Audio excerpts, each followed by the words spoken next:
This is Jeannie at Trendy and today I'm going to show you how to make a sunflower wreath using a 10-inch pencil wreath. We're going to use 2 rolls of deco paper mesh and we'll use part of a roll of some lime green deco poly mesh for the leaves. I've already cut my pieces and the first thing I'm going to show you is how to fold your leaf to go around your wreath. This is the lime green poly mesh, and we cut it in lengths. It's about 10. It is 10 inches wide. We cut it in lengths of 17 to 19 inches. I might cut one 17, I cut the next one 19 because my leaves don't have to be perfectly symmetrical.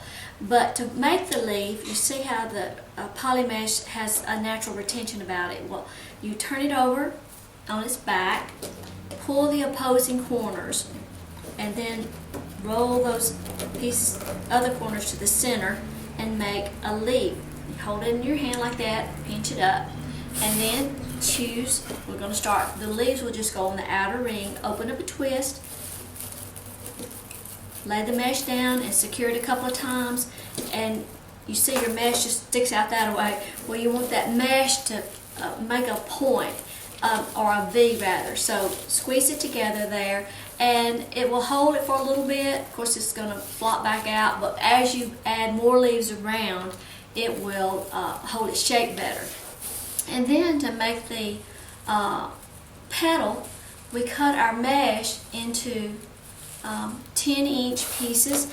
And this mesh, this is not Craig Bachman paper mesh, this is another company, and there's only 5 yards on a roll, so you will need 2 rolls. You're able to get 17 cuts of a 10-inch width on one roll, so you're going to need 2 rolls. So that is already cut, and you turn it over on its back. You don't pull this on the bias, you just pull one corner to the inside, pull the other corner to the inside, and then pinch it up, and you have your petal. You flip it over and you have that natural where your edges turn under. And then you're gonna lay this under your twist and lay this right down on top of your leaf. And that's the way you do a petal. And then you push those leaves to the outside and they will hold their shape a little better than the poly mesh will, but you want those leaves to point to the outside like a V. Then we're going to go around the outer ring with a layer of leaves, and then we're going to come back on top of the leaves with 2 layers of petals. Now I wanted to show you what we're going to do for the center too. I'm going to make my wreath today on a burlap wreath just because we reuse our materials again. So this wreath has been used several times, but I wanted to show you how we took the center and filled in the center with a crossbar of chenille stems, because you're going to need something to attach some extra petals to. Now on this wreath I've gone ahead and I've gone around the outside with my green deco poly mesh leaves, and I've done 1 round of the paper petals. And now I'm ready to go back and do my second layer of petals. I just have 1 more to attach here. Okay, and you attach your petal and point your, push your tips to the outside. Form your next petal.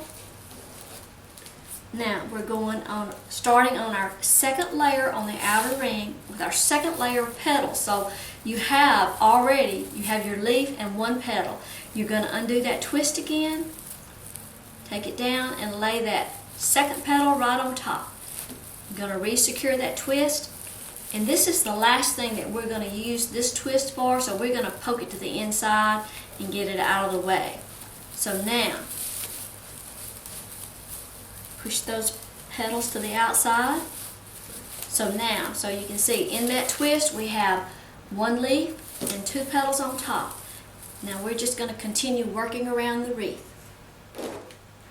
Okay, now we've gone around our wreath with our second layer of petals. So now we're going to move to the inside. We're going to just continue on the same way.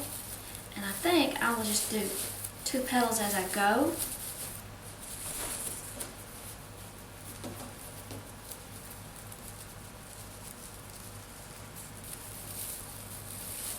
Just remember to undo that twist and lay that second petal down right on top. Twist it back. This time you can give it 3 or 4 turns because you're through with that twist after you get that second layer, and then you can poke that twist to the inside. Okay, I cut 17 curls, 17 petals off the first roll, and right now I've cut 10 off the second roll. I'm not exactly sure how many I'm going to need, probably until I get finished, but we're going to continue working around the center ring right now, and then once we get it completed, then I'll show you how to fill in the blank space in the middle.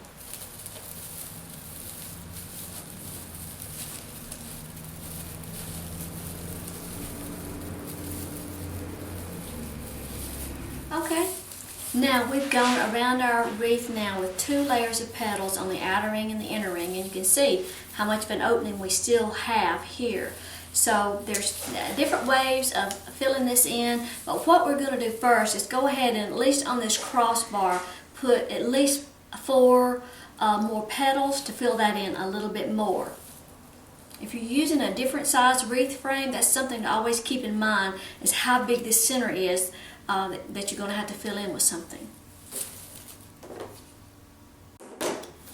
To attach our petals to the center of the crossbar, of course we don't have any twists, we've used them all, so I'm going to make a twist out of a chenille stem. I just cut it in half and I'm going to lay it on top of that.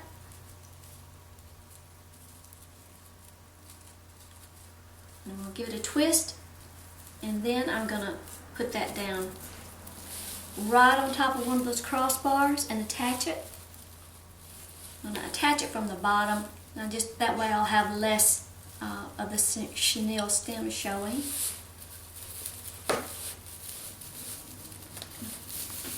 Push those leaves to the outside. Looks like I'm going to have to cut another petal or 2.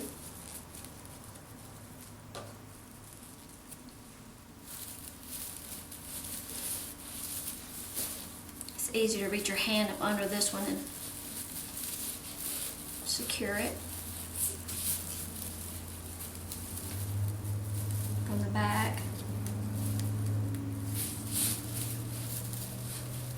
Push those petals to the outside. I've got one more. Looks like I'm going to need another cutting. Okay, I had to cut one more, so looks like we used about 28 pieces of the yellow mesh, and we did have, we had to get into the second roll, but we didn't use it all, so we've got some left over. And you can see that we made our opening in the center smaller now, and now we just need to fill that center with something. Okay, there's different things that you can use for the center. One thing that you can do is a ornament ball. This is just a black tinsel styrofoam ornament that we sliced in half. If you wanted to, you could hot glue this, or you could put a wire in it and secure it to the center. We've done that both ways. You could use that. Now, if you do that, you might, when you put your center in there, you might see that you might need to fill in another gap with fill in a gap with another petal. You could do that easily enough. And like I say, you could run hot glue around this and attach it, or you can use a floral pick that you hot glue in and then wire to the center. The other thing that you can do is, we've used these before. These are like a twist ball tie. We have them in several different colors. We have had some black ones that worked really well for this, and we'll have some more later. We just don't have any right now. We've got several other colors, but the principle is the same. You just wire them in to the center using your little cross piece, and depending on the size of your balls, how many you need and so forth, but you can use something like that for the center. Now the other thing that you can do also, if you have like a floral spray that's like maybe a spider mom or something like that, that you could snip one blossom off and fit it in the center. Today what we're using is this new tinsel garland. It's not tinsel garland, it's flex tubing. It's like flex tubing, but it's tinsel, and it has, I don't know how well you can see it, but it's kind of hairy like, and we just made a pom-pom with it, which fell off. we made a pom-pom and just put it on a chenille stem, and we're going to attach that to our center and see how that works. I'm just going to flip it to the back so I can secure it easy.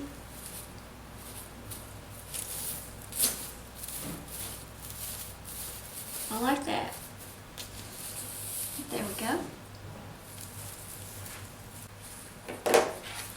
To make a pom-pom, you just get a piece of cardboard and wrap your ribbon, or in this case tinsel tubing, around it. I think I probably used about 5 yards for that, but you just wrap it around there and then you slip it off the end of the cardboard, holding on to the bottom, and then you slip a wire or something through that bottom and secure it well, and then you can either leave the loops intact or you can go back and snip the loops.